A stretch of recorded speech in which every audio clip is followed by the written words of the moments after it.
Assalamualaikum kepada Puan Nadia. Hari ini saya akan membentangkan slide mengenai latihan industri yang saya lakukan pada SEM ini.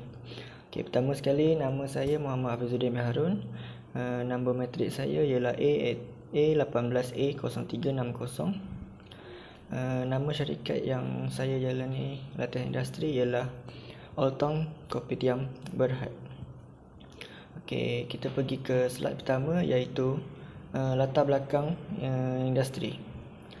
Altong Berhad ialah rantaian restoran kopitiam halal yang disahkan halal terbesar di Malaysia, di Ipoh, Perak, yang ditubuhkan sejak tahun 1999. Hasil syarikat ini ialah 425.2 juta ringgit Malaysia pada tahun 2017.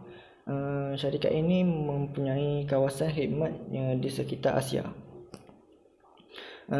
Jumlah aset untuk syarikat ini ialah 1.334 bilion ringgit Malaysia pada tahun 2018. Syarikat ini mempunyai organisasi induk iaitu Jacob Dowie Egberts, dan pengasas untuk syarikat ini ialah Goh Cheng Mun dan Tan Se Yap. Syarikat ini mempunyai anak syarikat iaitu Advanced City Limited Esquire Chef Sendirian Berhad. Untuk scope of exposure to student,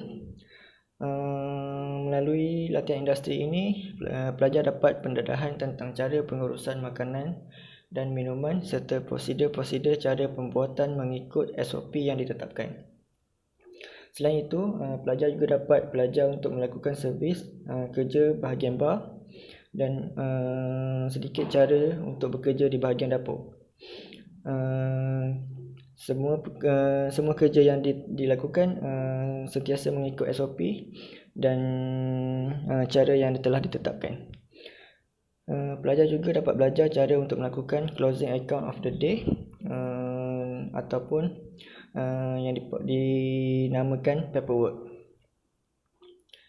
Ini dapat mengira keuntungan pada hari tersebut. Selain itu, pelajar dapat belajar sistem kaunter, Tab Square serta belajar tentang food delivery.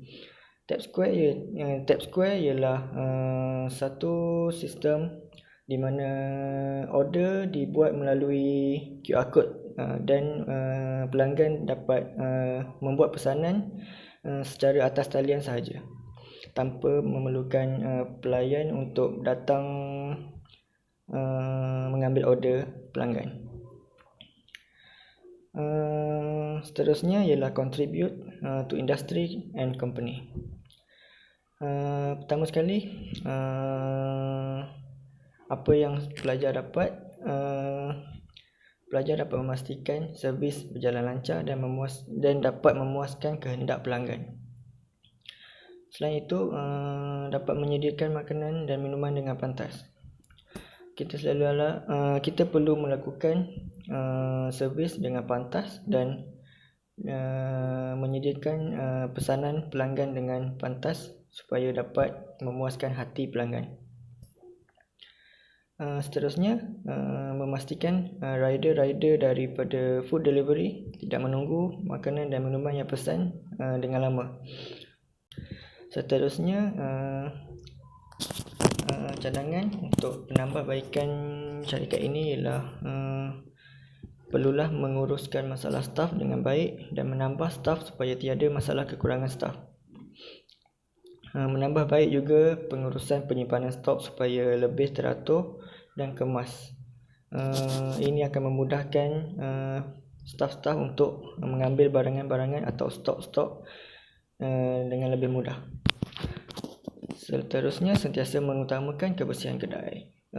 Dalam food and beverage, kebersihan amatlah diutamakan supaya makanan-makanan dan minuman yang dihidangkan tidak tercemar dengan kuman-kuman dan sebagainya. Cabaran-cabaran yang pelajar hadapi ialah sepanjang bekerja di sini, Badan terlebih penat disebabkan masalah kekurangan staf dan staf yang ada dikehendaki untuk bekerja lebih masa atau disebut sebagai OT. Masalah untuk menguruskan pelanggan yang cerewet. Bagi kedai makan atau food and beverage, pelanggan sentiasa betul dan kita sebagai servis perlulah melayan kerenah-kerenah pelanggan tersebut dan untuk memuaskan hati mereka. Added value in student knowledge, pelajar dapat banyak ilmu tentang food and beverage. Selain itu, dapat belajar tentang cara pengurusan makanan dan minuman dengan betul dan lebih kemas dan baik. Selain itu, dapat belajar cara berkomunikasi dengan baik terhadap pelanggan dan memastikan kepuasan pelanggan sentiasa diutamakan. Itu saja dari saya. Sekian, terima kasih.